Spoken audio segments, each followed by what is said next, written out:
It was a calm, beautiful day on the island of Sodor, and the trains were running on schedule as usual. Sir Topham Hatt was in his office when the telephone rang. Oh, bother that blasted telephone. I wonder who it could be. But then, Sir Topham Hatt got a familiar call, a call that he got similar to the one he got 2 years ago. Yes? Hello? Speaking. Oh dear. Thank you for telling me. And please provide further details. Thank you. Have a good day. And Sir Topham hung up the phone, and he went to the sheds to speak to his engines about the sad situation. Engines, I don't know how much Sir Topham was trying to contain himself. I don't know how to put this into words. But the Queen herself, Her Majesty, has passed away at the age of 96. You remember when she came to Sodor many years ago and visited us? The engines all remembered in realization. Thomas was the most upset. He was the one, many years ago, that was shunning the coaches and freight cars away from the platform to allow Gordon, who had the Queen aboard his train, to pull into the station. It's ironic that me and Thomas 2 years ago went to London alone, despite the fact that we had to deal with a shit show of a crane. I'm so glad he didn't pick me up. And the fact that we had to endure so many setbacks after setbacks just to get to London. Oh, thank goodness the Queen forgave us. But the point is, we must keep the thoughts and prayers with the royal family. Now, said Sir Topham Hatt, the royal family has announced, he began, that Thomas, Gordon, and the Flying Scotsman be the train destined to go to London to pay final respects to the Queen herself.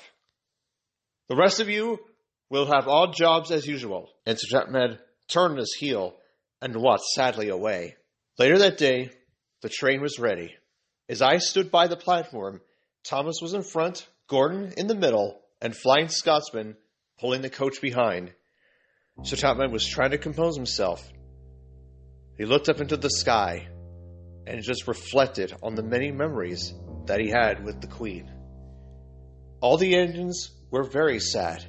This was a huge loss on many levels, and the fact that this would take a long time to recuperate from.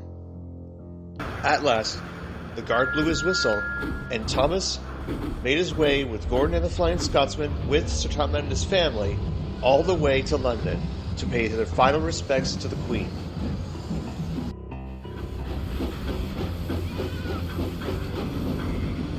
When they arrived, it began to rain.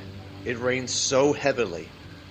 All the engines were very sad, but they knew that this was a very sad situation.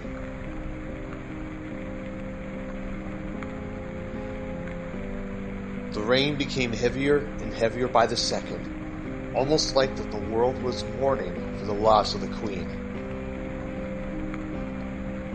At last, Sir Topham Hatt, his family, the drivers, the firemen, and even the guard made it back to the platform.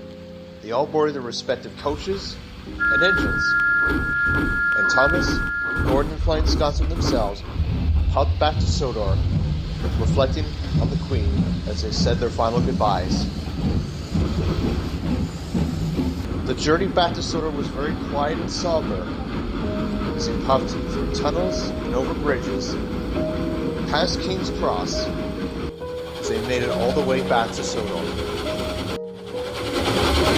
At last, Nafford Station was in sight, and the engines all came to a slow stop just beside the platform.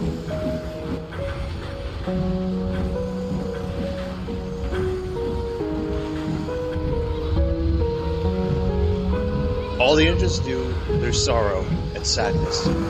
They even agreed that this was a very sad day, not just on Sodor, not just in London, but the world itself. That the world lost a very special icon, a special friend, and a special monarch in the history of the world. in the history of the United Kingdom and in the history of the world itself, the Queen herself.